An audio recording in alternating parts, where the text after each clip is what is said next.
Face aux catastrophes naturelles extrêmes qu'engendre le changement climatique, nos réseaux électriques, numériques et routiers sont vulnérables et interdépendants. Interdépendance électrique, réseau télécom, télécom, réseau ferroviaire. Chef de projet économie numérique à France Stratégie, Anne Faure a plaidé lors d'un colloque à Paris pour une coordination et une mutualisation des données entre opérateurs pour prévenir les aléas liés au changement climatique. Il y a une évolution des technologies qui fait qu'aujourd'hui, le numérique est partout. Dans la distribution des réseaux électriques, dans la gestion des routes, dans la gestion des réseaux ferroviaires. Si nos réseaux numériques sont HS, il y a beaucoup de choses qui sont touchées.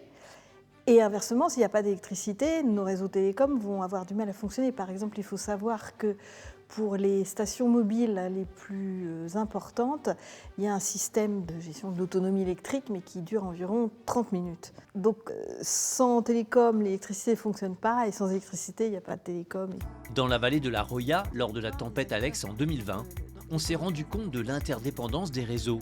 Puisque les secours ont eu du mal à arriver parce qu'il n'y avait pas de télécom et qu'il n'y avait pas de route, etc. Les opérateurs doivent donc anticiper pour s'adapter au changement climatique.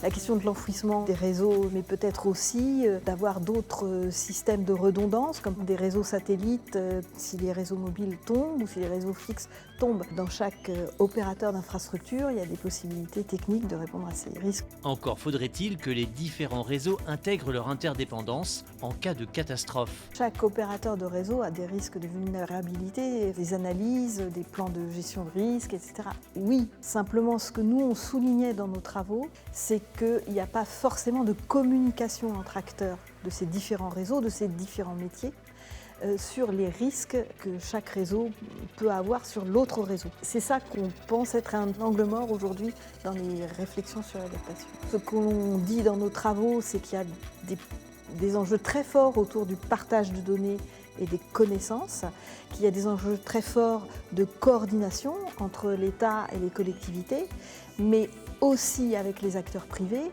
et notamment dans les gestions de crise parce qu'on sait aujourd'hui que les interventions sur les différents réseaux, c'est un empilement, si je puis dire, de différents acteurs et de différents prestataires et ces dimensions de coordination-là, elles sont aussi très importantes.